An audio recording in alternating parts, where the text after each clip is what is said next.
follow the money. That's what I always say. You always follow the money. Yeah. This is Follow the Money with Mitch Moss and Pauly Howard on VSiN. Good to have you on board. Busy hour coming up. We will hit the Major League Baseball card, Game 3 numbers in the NHL and the NBA, U.S. Open numbers for this week. We'll recap our bets from the weekend, tell you what we're betting tonight as well. A lot of talk today about the French Open, obviously, and what took place yesterday when Sinner, he is going to be sick for like another day or two. Got to be. I don't know how he's going to get over that loss anytime soon. Longer than that. Maybe. And he looked like it, too, by the way, in the postgame. He just looked like someone died, to be honest. And we were talking about good luck trying to get down when it's 65-1, and sports books, are offering that number on Alcaraz, but they have a real-time feed of the event, and you don't, and you might be, as you brought up, Pauly, during the break, you're watching on YouTube TV. As I was watching on YouTube TV, we are probably 90 seconds behind, and I even decreased. You can do that. There's an option on there where you can decrease the delay. I'm still way behind. Yeah. So if you don't know about how to decrease the delay on YouTube TV, then you're probably 2 minutes behind schedule there. And this is a good tweet. We're on X, at VSiN Live, at Mitch Moss Radio, at Pauly Howard. This is from, we'll call him Mike Duke. You can bet tennis point by point with a 5-second delay. Okay, interesting. But he also said maybe somebody could chime in if you have an edge if betting from the venue or not, smiley face. And that's a terrific point because I'm sure some people do that to these tennis events, because if you go to a live sporting event, and I've been sitting here telling you that sportsbooks have real-time feeds, they are still, in some instances, maybe a good 5, 7, 8 seconds behind what's going on in the game. I know this from personal experience. Out here, college basketball, when they had March Madness a couple years ago, when Gonzaga was playing UConn, I went to those games. It was tough because of the cell reception. I was trying to get down live bets, but being at the venue, I was absolutely ahead of the sports books. And we have a buddy who lives in the Pacific Northwest who would go to Mariners games. He couldn't go to every game. It wasn't season tickets, anything like that. But he would carve out a few times when he would go to a Mariners game and he would be betting live because the real time being there for the game itself was ahead of the offshore book. And you would have a massive edge for like 8 seconds. And he would win a couple of bets and then he would leave because he didn't want him to tip off. He didn't want to like burn that account or make them think like something funny was going on. Because it was very specific bets that he was making. And he would only do it a handful of times like throughout the year, I believe. Mm-hmm. Yeah. It's good though. Mm-hmm. That's the edge that you're talking about. So absolutely. That's a fascinating discussion. How far are you behind? What the given sport? How many plays? How many... when it comes to point-by-point tennis and all that stuff. Absolutely. Because you can tell watching the hockey. I can't tell you how many times I've looked at the app and then it's frozen. Because it means that 30 seconds later, then a goal is scored. Happened, yeah. Maybe longer than that. And it's like, okay, no wonder why I couldn't bet. Well, right? I'll tell you, too, what we're way behind in Nevada because there's only one legal sports book that I know of as of right now, where you can bet on your laptop or on your desktop computer. You go to any of these other states, I think they have most of them up at desktop. That's massive to me. Yep. Because it's so much easier to bet on your laptop or desktop than your phone. And I think the timeout period, it's easier to log into as well. And it just, that to me, Frank B, Pro Better, has bitched about that for a long time, and I don't blame him. And then Crack has complained. He's retweeted us a couple times when we talk about then you bet it spins. And at that point, the books could play God. Of course. They have the information. They're ahead. You're trying to bet into something that's already been decided. And then when it spins... They'll spin for 7, 8, 10 seconds. They have the answers of the test already. Yeah, they'll reject it, give you a different number at that point. How come it's been accepted before when I try bet and the numbers don't go in my favor? Oh, I'm trying to make a live bet at 2-1. They'll take it and suddenly it moves to 4-1. Oh, that's great. Thank you. Why don't you reject that one? So as for tonight in the NBA, if you go back and look at how these teams have played in Game 3 so far, some good tweets from Julian Edlow with DK. Thunder, awful so far. In Game 3s, 1-2 straight up, 0-3 ATS. They won by 6 at Memphis. They were trailing in that game by 29. Also helped that Ja Morant got hurt. They lost by 12 at Denver by 41 at Minnesota. Pacers, Game 3 this year in the postseason. 0-3 straight up and ATS. They were up 2-0 in all those series, so that's kind of big. But they lost by 16 at Milwaukee, 22 against Cleveland, and 6 to the Knicks. And this is the only time the Pacers have played a Game 3 when coming off of a loss this year. And they are 4-0 straight up, 4-0 ATS off a loss in the playoffs. The average margin of victory, Pauly, in those 4 games has been by 18 points. Any of those numbers mean anything to you? The only thing that matters to me is how OKC has struggled on the road. That's the big boy. And Stanford Steve made great points. Halliburton has to be more aggressive. I know he had that limp when he walked off the dais there, which could be cause for concern. Mm-hmm. Hopefully he's all right. But he has to be more aggressive, get going early, and Carlisle ticked off. But then again, it's essentially a must-win for OKC. SG goes off again. They've had no answer for him. And you get that guy that came out of Caruso and Wiggins, which I don't think will happen again. So you get a better idea and feel of what's going to happen, I think, after Game 3. This is where I think they'll make the adjustments, Carlisle, and you'll get a better performance.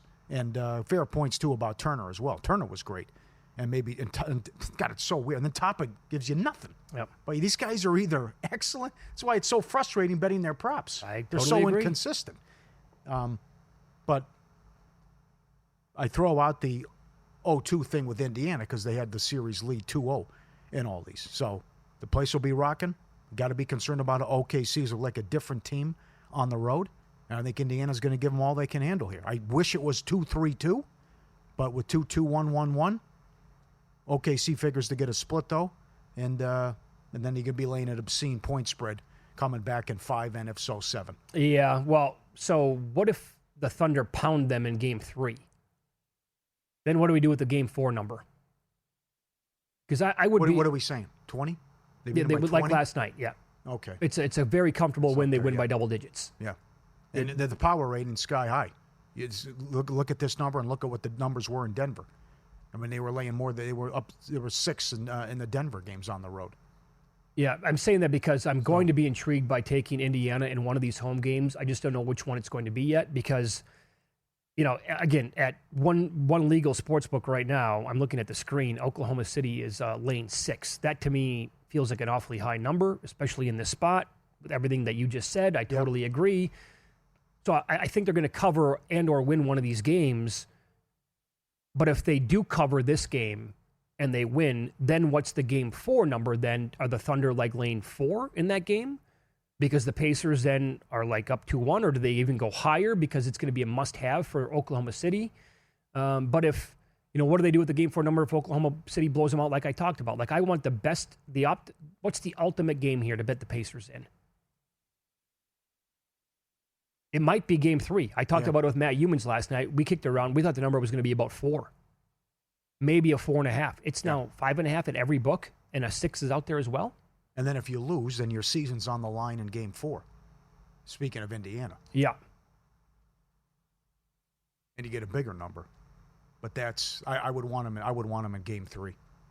Carlisle make the adjustments, and they got buried. Yeah, and I think I do think another over's in play too. Yeah. I thought it was more indicative of what we're going to see moving forward with the second half of Game 2. Where are you at with how people who believe in the zigzag theory are going to be betting this game? Shouldn't they be on? They're going to wait for the best number imaginable and then take the Pacers. Yeah. Yeah. Because I'm guessing the zigzag people were absolutely on the Thunder last night, and they were right. They covered 11.5 points, and the zigzag's been pretty damn good in the playoffs this year. And so if you're betting in that, with that philosophy, then, again, Carlisle's awesome. The crowd's going to be absolutely bonko. Wes Reynolds is going to the game. Oh, really? How about that? Oh, we got to talk to him. Good for him. That's awesome. It's an awesome move. Yes. But so they're going to be jacked up the whole time. Yeah. Be an awesome scene. And I'm guessing those bettors are going to be on them, grabbing those points. I can't imagine it goes. Does it go higher than 6? I don't think so. I can't. Man. How about the hedging? What do you do with the hedge now? OKC minus a game and a half, minus 150. Or SGA MVP minus 475. Are you talking about if you had Pacers tickets? Your Pacers tickets. Or you had to bet Thunder after Game 1. Yeah. I think that's probably the play. Someone has a big ticket on the Pacers and said, "Oh, he wants to play. Oh, he wanted to play OKC minus 1.5, $1.10." I go, "No, you lose both. Of course you can. Go, don't do that. Go 7. That's the last thing you want to do is You have lose to both suck it bets. up and lay the 280.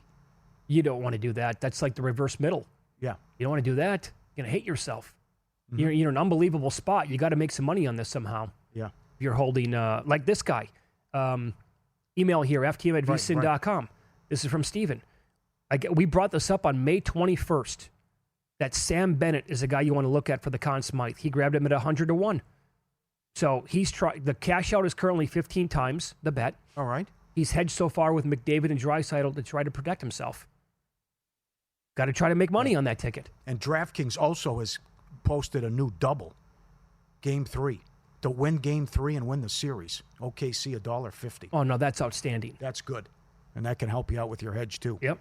Have you ever been injured in Nevada in a car crash, a slip and fall, or because someone else was careless? In moments like that, what you do next really matters.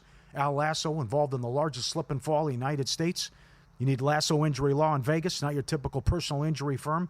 Boutique Law Office gives you one-on-one attention. You're not just a case number, you're a real person with a real story, and they'll fight for you like family.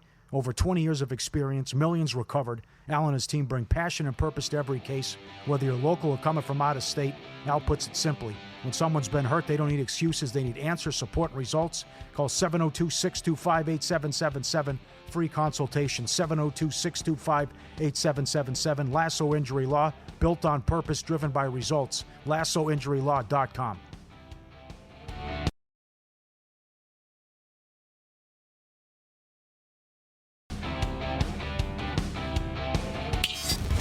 This is Follow the Money on VSiN. All right, no day baseball today. We do have games starting this hour, though. Some good matchups overall, like this one. The Cubs are at the Phillies. Boyd takes on Wheeler. The Phillies are in some rough shape, man, right now. Swept by the Pirates. Offense not hitting. Bryce Harper is injured. Look at that, by the way.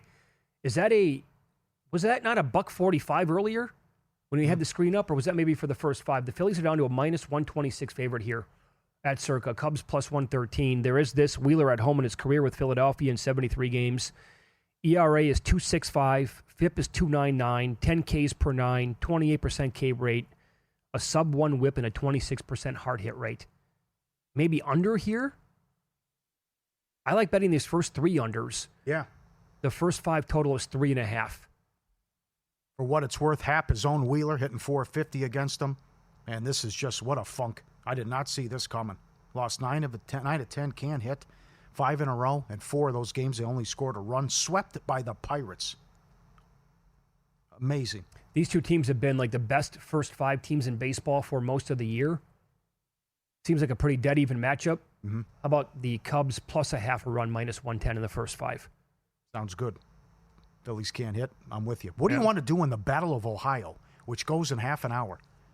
It's Wade Miley for the Reds, who was atrocious in the minors, had an ERA of 9. The flip side, Cleveland struggles against lefties. They are $1.60. I think they'll touch up Miley. Ramirez has got the 34 in a row on base streak, and Santana has owned him. He's hitting 467 against Miley. Okay, so a couple of ways I think that you might want to approach it, Pauly, is that, okay, I know you're saying about Miley. Now, his K prop is 2.5 tonight. 2.5. Keep this in mind. Opposing starting pitchers against Cleveland, they are currently on a 12-2 run over their K prop. So that has been no problem here. Can he get to 3? That's all we're asking. How long is he going to go? How long, I don't know. Yeah, that's a tough one. Can he strike out the side in the first and rip off the Band-Aid? Bada bing, bada boom, it's a winner? No. So Well, he wasn't fooling anyone in the minors, I'll tell you that. good point. Another, Ortiz walks the ballpark. Yep. His prop tonight is 2.5. You don't get as much juice as you did in his last start, but that might be something to consider. And then Christian Encarnacion Strand is blazing hot, a home run in 3 straight games. Overall, 7 of 13 run. Right. Since you're there, too, Benson. 3 in a row. He's hit a bomb against Cleveland. 4 home runs, 7 RBIs. He's been awesome against them, too. Yeah, that was the previous series they played where that kid was absolutely on fire. And Jose Ramirez on a stretch here, last 7 days, 391 average, a double homer, and 4 stolen bases. But it always seems like Jose Ramirez is like in a hot streak. So the Guardians are 5-15-1. Their last 21 games in the first 5. Not great there, Johnny. Yep. Not good, Bob. No. How about Atlanta, $1.80 on the road? It is Sale, but they've lost 14 of 17 and 7 in a row. Sale against Savali. Sale, a 1.63 ERA last 9. Milwaukee's hot. You got one team won 10 of 13. Another team's lost 14 of 17, yet they're $1.80 on the road. Okay, so what? Man, I can't lay that number with Atlanta. There's no way, even though it's Sale. But with him, are you okay going over 7.5 Ks? He's on a 6-1 overrun, and in recent games he has struck out 10, 10, 8, 8, 6, which was the under 8 and 10. So you're talking about 3 games with 8. Wrong. 3 other games double digits. Yeah. He has to get to 8 though tonight. I'd rather lay like. I wish it was 6.5, like -120, but that wasn't going to happen. That's strong. And Palante under 3.5. Toronto, fewest strikeouts. Yeah, and opposing pitchers are on a 9-1 underrun against the Blue Jays overall. Yep. I think those are 2 good ones. What has to happen here with the Blue Jays for you to buy in? In terms of what? I think they can be a playoff team. You think so? Okay. Yeah, absolutely. Is that Best because, record since May 28th? Why not? That correlates with the other team that's red hot in that division, and that's the Rays. 14 of 18 they've won. Number 1 in runs scored and runs allowed going back. So our buddy Ian is checking in. He looked at the schedule. They have played 43 home games so far, 22 on the road. Remember, because they played 19 at home in August, or in April. Yep. He said he checked last night. They have a 12-game road trip in August on the West Coast. And they play like 7 home games in the entire month of August. Maybe one reason not to buy in on this team for any futures whatsoever. It's a good angle. Yep. They had to burn all those early games in April before the weather got, 600 degrees. So that's what they wanted to do. Got it done. Right. Merrill Kelly has been awesome with his K prop. And it is 6-0 over in his last 6 starts. It's 5.5 tonight against a Mariners team that they do strike out. They're not like top of the league like they were in previous years. But one thing with Kelly to keep in mind is that his props have been like 3.5, 4.5, 5.5 in these games going back, and he has, for the most part, like absolutely crushed them. Like never, no doubters whatsoever for the. And the Diamondbacks also in the first 5, 13, 5, and 4 last 22 games. And this is a team, Arizona. They don't strike out. Hancock goes tonight for the Mariners. I'm not a big fan. And opposing pitchers are 10-3 under last 13 games with their K prop against Arizona. And I have an update. He's not going to. Springs will not start. It's going to be Holman for the A's.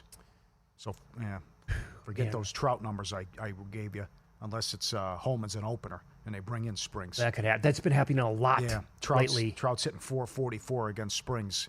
The other thing is Kikuchi walks over, which you talked about, and also props on Wilson and what he's doing. Hitting .461, 12 RBIs last 19 games. Incredible numbers. Hitting .500 going back for the A's and what he's doing. So you can grab his props as well. And I can't believe May and the Dodgers are $1.30 on the road. As bad as he's been on the road, tough stretch. I should have been stronger on the Cardinals Friday. Ugh. Gray set him up and put him down. But again, they got so many injuries with the rotation and how they're piecing it together with who's pitching. But Pavetta's been great against L.A., 1-1 with an ERA under 2 and 5 starts. And this is the first meeting of the year. Obviously, they meet 7 times in the next 10 days, and it's their first meeting since that epic playoff series they had when the Dodgers shut their offense down. So I think you're going to be right, by the way, with Pavetta's very good at home for what it's worth. I think that's worth probably a lot. Petco, obviously very good for pitchers. It's like a 1.7 ERA. He has much better numbers at home than he does on the road. And one thing you brought up, I'm pretty sure that Holman's going to have to be the opener tonight because, to your point, you said Springs has horrible numbers against Trout. Yeah. Trout is batting 3rd in the lineup. So they probably just want Holman to go in there and face that top once, and then Springs can go in and take – I'm trying to see if I can find a K-prop based on that, but that's typically when books are going to pull him down off the board. So I'll keep digging here. The Kikuchi numbers are, again, something to really consider. Overall, last 4 games for Kikuchi, he has walked 5, 4, and 4 batters, and he has more than 5 walks per 9 innings. and he leads, which is the highest rate in all of baseball. That also correlates to him leading the entire league with 40 walks overall in 69 innings, and you can get plus money tonight on Kikuchi to go over 2.5 walks in the game. I got 2 more for you. We're about 20 minutes out. Pirates at home again. I don't mind the $1.20 with the Pirates against the Marlins, but Eury Perez makes his first start in 628 days. Had Tommy John surgery. His K-prop is 5.5. That's aggressive. How long's he going? That's the thing, is that he's got great stuff, and he certainly can strike out like 10 batters on any given start. He's that good. But the first game back, his expectations are to get to 6. Yeah. In 630 days? Man. I don't know about that. And, you want to fade the Red Sox off the big Sunday night win and that series against the Yankees, or just it could be a bet on Tampa and Baz, who's 3-0 with a 2.37 against Boston going back, beat them and struck out 11 Red Sox in April. And we mentioned the 14-4 record, which is the best in baseball going back as well. Yeah, we got a good tweet on this from Brian. Bayo's career numbers against Tampa. He gives up several hits every single game, and the earned runs are 4, 5, 3, 3, 5, 3. He gives up plenty of runs every single game against his team. So, and the walks, that's another thing here to maybe attack, is that I want nothing to do with his Ks, and maybe look at the walks with him as well. So an angle there may be playing. Well, we brought up the over in this game because the Red Sox have the second highest clip in all of baseball, averaging more than 5 runs per game. So could be something there, too, between those two. The Giants, who are hot, at Colorado tomorrow. Harrison against Palmquist. What do you think the number is? In Colorado. It's Harrison, so 220. 235. 235. Yeah, Harrison's, boy. Yeah.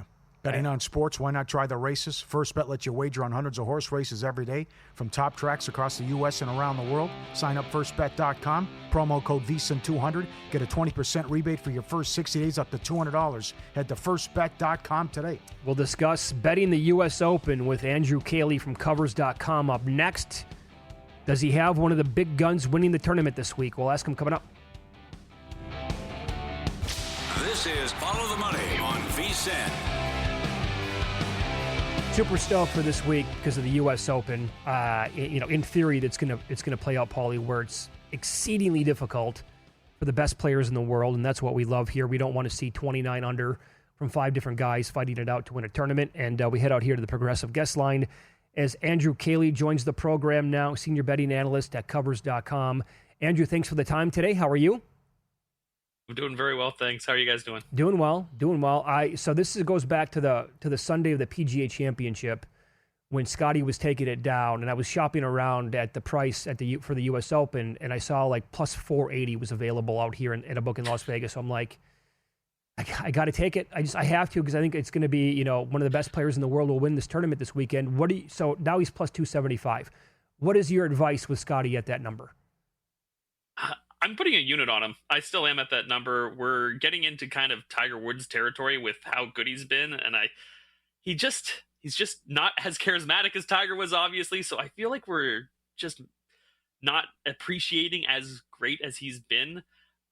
Tiger in 2009 was plus 190 heading to the U.S. Open, I believe. So yeah, we're getting close to that space at plus 275. But man, you're like. In your head, you're like, man, I shouldn't bet this is a golf market. It's an outright market. And then Thursday will happen and it'll be on the leaderboard and within a stroke or two. And you'll see the number at minus 150 or minus 200. And you'll be like, dang, I wish I had bet that plus 275. So he's got the game to attack what is going to be a very difficult course, very long rough, 3 ridiculously long holes, 2 600-yard par 5s. A 289-yard par 3. You were saying it. This is the kind of course where people are watching because they want to see that train wreck where it's not going to be these huge scoring numbers.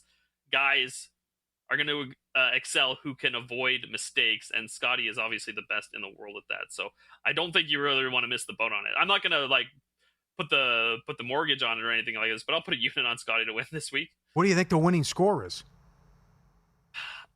So I have a prop here. I'm taking the under 278.5, and I'm hoping that the winning score is under that. So I'm guessing it's about four under par. I'll say. Dustin Johnson played an incredible final round back in 2016, and he ended at 5 under par, I believe, in that year. Really, really awesome round of golf from DJ in that one. Tough to see the way he's playing right now, but he seems to be happy with his life, I guess. So good for him. But yeah, Scotty is very much capable of that. He has the accuracy and distance off the tee to avoid some of the bunkers, and he is a fantastic short game. We all know his biggest flaw is those putts from like 6 feet and in, basically, and he's been hitting those this year too. So Scotty is still got, even it's a plus 275, I still think there's value on it. Okay, so then as we work our way down the board a little bit, Bryson is in that plus 750 range. Then you get to John Rahm and McIlroy after his awful weekend this past weekend, now at around 12 to 1 each. But then if you go down another tier, that's when you drop in to like the 22, 25 to 1 range. First of all, Andrew, is there anybody that I just mentioned between DeChambeau, Rahm, or McIlroy that you like, or do you have to get down into the 20s before you're going to pick off your next guy? I don't hate Rahm this week. He's kind of pulled his game together, and we know he can win at a U.S. Open. And he's got that game. He's like, this course, the boomers will have the advantage. He's obviously still a boomer. He's always been great off the tee, especially in strokes gained off the tee. So he's the one I would look at. Bryson scares me a little bit, despite the fact that he should dominate a course like this with his length and his creativity and his imagination around the greens. But his iron game has just been kind of off in the Masters and the PGA Championship. So that's giving me a little pause. Guy I am looking at a little further down, like you said, Xander Schauffele. He's kind of getting his game together a little bit now. Another guy who we now say he can win in these big moments. It was forever that we weren't saying that about him. But obviously the injury has held him back so far in 2025, but there's been some signs of life here. And he's got that accuracy off the tee when things are going well. Surprisingly long hitter as well. 22 to 1. I think he's a little underpriced here. I think he should be more in the 16 to 18 to 1 range. So I think there's some value in Xander this week. All right, very good. Follow the money here on VSiN, the Sports Betting Network. Our guest, Andrew Cayley. He's with Covers.com. You can follow him on X. He is at Covers_Cayley. So there's Scheffler plus 275, X 22 to 1. Then you want to drop down a little bit. State your case for Corey Connors at 60 to 1. Corey Connors, he's known as a ball striker, right? And he isn't coming off the greatest weekend in Canada. Like he obviously wanted to perform better at the RBC Canadian Open, finished T27, but he's been T27 or better in 10 of his last 11 tournaments. He's got 4 top 10s in that stretch. He was top 10 at the Players, top 10 at the Masters. His game should play really well. And like I said, he's known as a ball striker, but he isn't given enough credit for being very, very good off the tee. He ranks 10th on tour in strokes gained off the tee this season. And if he can avoid mistakes, then he's going to have a chance with that iron game to put some things close and make a run at this thing. I think at 60 to 1 with some of the other names you see around there, like he is in a class above those guys at that level. This guy's polarizing. He'll drive you nuts. You know, at one point he'll have a meltdown. But state the case for Hovland. It's probably not a good case for Hovland, but it's like I see the 60 to 1 that he's at right now, and I can't help myself because Hovland's ceiling is number 1 ranked player in the world, right? Like you see that potential, you see that ability. He's another one of these guys who can hit it a mile if it's going right for him, and he's another guy with great creativity, and his iron play is excellent as well. But it seems to be all mental with him because he comes out and he talks like he's golfing with you or I. He's like, man, I have no idea where the ball's going today. Like, oh, great, you're a professional. Like, good to know that you're one of us too. So this was a straight. I saw the number next to his name, and I think that's at the point where I'm comfortable with betting him again. I'm not saying I'm expecting him to do it, but 60 to 1. I think there's some value there. Yeah, very good. I do that all the time, like in these majors as well. Like, how is that guy that big of a number? So that's appealing enough to me to grab him. Top 10s then. You said Connors obviously outright, but you like him at 4 to 1 and also Hebert? Yeah. We've been kind of a little disappointed in his performance this season. He's dropped back after those impressive showings in the majors last year, but everyone says, and everyone who's watching golf knows that he's got a really bright future ahead of him. Once again, another guy who's I believe he ranks 13th in strokes gained off the tee. So stay out of the rough. You got to just stay out of the rough here, which is another reason why we are kind of like a little iffy on Royal McIlroy this week, because it's the thing with his driver, and who knows where that thing's going right now, and he doesn't seem to even know 100% where that thing's going. But if you're accurate off the tee, you stay out of that really crazy rough that they've got at Oakmont there, then you're going to have a chance to attack some really, really large greens. And Auberg has proven that he is up for these occasions. So I think that's another guy. I think he's 35-1 at this point. Maybe he's dropped to 30-1. Not a terrible price, but I think he's there on the leaderboard come Sunday. So we'll be talking about him. Yeah, I grabbed a piece of him over the weekend as well for this upcoming U.S. Open. Pauly loves betting the yes/no on a hole-in-one. Do you think we get one this week with this course? I want to say no, but the field's so big. Like it's not like the Masters where there's only 80 people in the field. Mm-hmm. One of the par threes is going to be a no. Obviously, it's 289 yards. Crazy. So you're eliminating one of your par threes off the board with that. I think my gut says no, but it's just obviously it's one of the more fun props to bet when you're watching. Like, you want to have fun when you're betting golf, right? It can be so stressful sometimes. So cheering on a hole-in-one is one of the more fun things you can do. Very good. You can follow Andrew on X. Again, he's at covers_Kaylee for covers.com as well. Andrew, thanks so much for the time today. We appreciate that, and best of luck this week. Thanks, guys. Good luck with all your bets. Thank you. Thank you. And he joined us on the Progressive guest line. All right. To what he was saying about Scheffler, the reason why I grabbed him at plus 480, I think he can win the tournament, but it's not like I made a huge bet on it. This might sound dumb to some people. I did it just in case he wins to cover my other bets. Because the guy's that good. Yeah.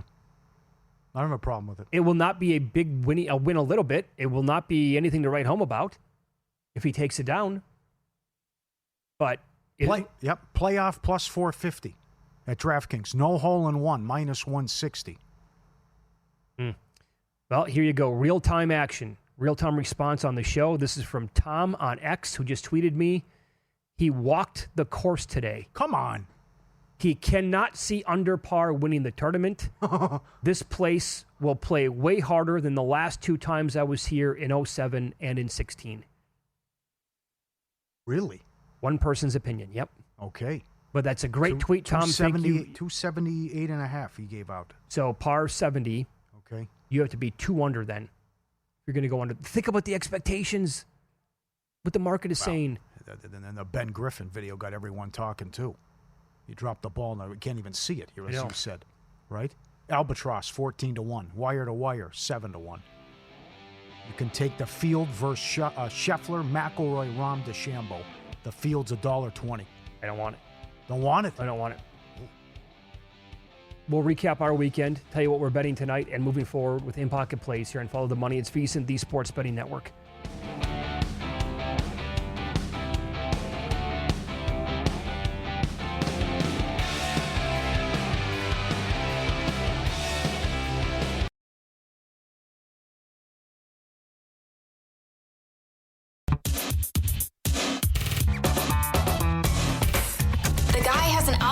To determine the winner of any given college basketball game. Someone gives you 10,000 to 1 on anything. You take it. Take it. Take it. I bet you $20 I can get you gambling before the end of the day. No way. I'll give you 3-1 odds. Nope. 5-1. Nope. 10-1. You're on. Incredible action over the weekend. It was a rough one. You could have made money, though, in play if you decided to do so. Sabalenka was $7 in play. She blows it. Coco wins. And Sinner, Alcaraz was 65-1. The Sinner meltdown as well. Before the series started, will we have a game that goes to double overtime? No. That cashes. That's a loser. So that graded as a loser. That goes against me on Friday night. Well, can you believe both games, by the way, went to overtime already? Yeah, how about Obviously, you can't. You're betting the other way. Yeah. 6th time only that's happened. Start the series. No hat trick, $1.90. No shutout, minus 120. Panthers in 6, plus 475. Bennett, Conn Smythe, 30-1. 10-plus goals in a game, no minus 170. NBA Finals, under 5.5 games. All the pending. And then the new tonight. There's always something fun to look at and root with for or against in Major League Baseball. Payante, under 3.5 strikeouts. Toronto's hot, fewest strikeouts in the league. Minus 160 to the under. No hole in one. U.S. Open, minus 160. Back on it. Ties pay full. Ben Griffin, top 5. 9-1. All right, pal. Good luck tonight, this week. The golden sombrero for me on Friday. No good. But, Rufus Peabody, one of the most successful sports bettors in the world, his podcast has been called Bet the Process for a long time. I really loved the process that I had on Friday. And to run down what happened in the Brewers-Padres game, Patrick was awesome, gave up 1 run. Yeah. And baseball's a funny game. Jackson Cheerio came to the plate. I had the Brewers' first 5, what was it, plus a half a run? Minus half a run. I think it was minus half a run. And they were trailing 1-0. Jackson Cheerio came to the plate 3 times in the first 5 innings and scorched 3 laser beams that were hit either directly at the outfield, or one guy tracked it down and it was to the track, was a home run. Those are the breaks. And I would bet the Brewers' first 5 in that situation again today, for sure. Like I would bet Chris and Yelich. Vasquez is no great shakes. Yelich was scorching hot. No good. That was a loser. Soderstrom, over total bases, no good. And Juan Soto had 3 hits in the game against the Rockies. Nobody was on the pond. No ducks in the pond. So the RBIs prop was also a loser. Friday was not a good day. Not a good day, but I like the process overall. I have SGA right where I want him. He's averaging, 36 points per game so far in the finals? I need him to average below 33.5. He's had 38 and 34 so far. He had 6 points in the second quarter last night as the game was playing out. And then killed it again. Now I need give me a 17. But a blowout. A blowout in game 3. Either team doesn't play a lot. Or 20 in one of these games, then we're talking. Yep. So that's pending. And as for tonight, Freddie Freeman over 1.5 hits, runs, RBIs, played that at minus 110. Has very good numbers in his career against Nick Pivetta, batting .333, some home runs, some doubles, there's triple in there as well. And these are numbers that I have bet over the course of time. They're not available right now, but I mentioned these on the air the Monday after the PGA, that I grabbed Scheffler at plus 480. I grabbed DeChambeau at 15-1 for a nice bet. And over the weekend, I added Rahm 14-1 and Ludwig Aubert at 25-1, which is a number that you can still get. So I'm putting it out there for the record for the U.S. Open plays that I have this week. Wouldn't that be something if someone wins 2 over, 3 over? That'd be great. Would you love that part of it? Yes. That would be awesome. I want to see somebody so frustrated that they throw a club. Yeah. Now, Wyndham Clark actually did in a recent tournament. And he almost hit a person in the head. But I want to see him just get so pissed off at the course that they take it and they throw it 40 yards. What would they do? Yeah. Speaking of that, too, I'll do the read right now. Let me do this first. Want to bet smarter this football season? Become a VSiN Pro subscriber today. Get a full year for just $199. Free pre-order of the NFL Sharp Betting Playbook by Applebaum. No-nonsense guide to reading the market, spotting sharp action, and making smarter NFL bets. The morning email from Bill 80, every best bet, every host, every guest. The betting splits from DK and Circa. The dog videos. Our NFL betting guide, which drops July 1st. Can't wait for that. Limited time offer. Code BOOK. Promo code BOOK to sign up. VSiN.com/subscribe. So it reminds me, I think it's in the movie Old School, when Will Ferrell's doing the yelling and the rant. You got to keep your composure. And he's screaming. Is this... Does he pick up the chair and hit the lockers as well? I think so. Is this standard, what Sabalenka does? Is this... Because Chris Everett was saying it's no big deal, and this is kind of like the arrangement, and that just her coach just has to sit there and take it, and just she likes to yell and vent and air her frustrations over how she's playing or if it's a mistake. And she just became unglued in that final but she was doing it against Iga too. So I'm watching this. I go, does she always act like this? Must be, yeah. She's the number 1 player in the world, but man, she's slamming the ball. She's yelling. She's looking up at the coach. And when I was watching the Iga match, Everett was like, "Oh, okay, nothing." I mean, is this something that goes on a regular basis? Is this when she goes out and grabs a bite to eat? Right. Well, no, not saying that, but how she plays. Tucker just went deep for the Cubs, but this is something where hey, there's a drive by Castellanos. I mean, it's right. You got it. You can't play like that. You can't. And then the excuses afterwards about is that John Rahm to you? What he used to be like? Yes, that's fair. But he wouldn't take it out on any person per se. He would just be pissed off at himself. Because you knew the implosion was coming. She's as bad as she was. 70 unforced errors, broken 9 times, still wins the first set, and then Coco takes her out quick in the second set, and then she loses the match because like I said earlier, she was minus $7 in play. But you can't have a temper tantrum every time you lose a point or make a mistake. You got to focus. Could you date somebody like that? No way, absolutely not. That'd be one and done. Yeah, well, I'm also trying to think about and I'm sure it's working out because she's playing so well and making finals and #1 player. But what do you think? Is this what you sign up for when you're the coach? He's just sitting there the whole time. I find the whole thing interesting. Well, I'm sure at some point it's like benign to him. He's totally used to it. Yeah, right. I mean, like it's a big Festivus thing. She's just going to air her grievances the whole time, and he's going to sit there, and take it. Uh-huh. Nothing he can do about it unless he wants to, work with some other tennis player or find something else to do with his career or find a new career. That's what he signed up for. I mean, she makes a lot of money. I'm guessing that he's compensated well. And, that's part of that's part of the deal. That would not be fun. How could that be fun? And I also, Peyton Manning would come to mind, too. In the early days in Indianapolis, the body language. But I guess it was nothing like this. I mean, she is slamming the ball. She's looking, yelling at herself. Max Scherzer would get pissed off on the mound. Okay. Like he'd stare down umps, right? I don't know. I just give him a piece of his mind. That's what. Okay, so I'm like, that's why I had the live bet Coco as well.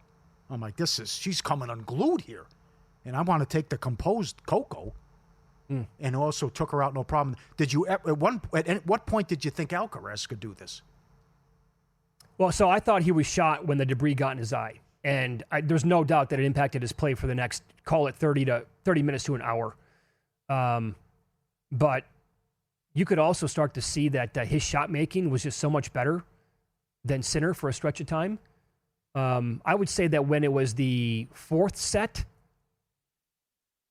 right? Yeah, because when he came back to win the 3rd one. I jumped in when it was, I think, 3-2 in the 3rd set. I'm like, why is the price so low? Right. There was at some point, I can't remember exactly when, but at some point I told myself he's going to come back and win this thing. And then somehow, some way, Sinner came roaring back in the 5th set, and I thought, oh my God, he's going to actually steal this from the guy. Yeah. And this is from where I'm by no means an expert on this. I used to follow it religiously growing up. Same here. But, and I know the sport has changed, but this is from people who follow it, saying the shot making and what they did in that match yesterday was incredible. Really, and not like you said earlier, to do it for 5.5 hours. That was the 2nd longest Grand Slam ever and the longest French Open men's final ever.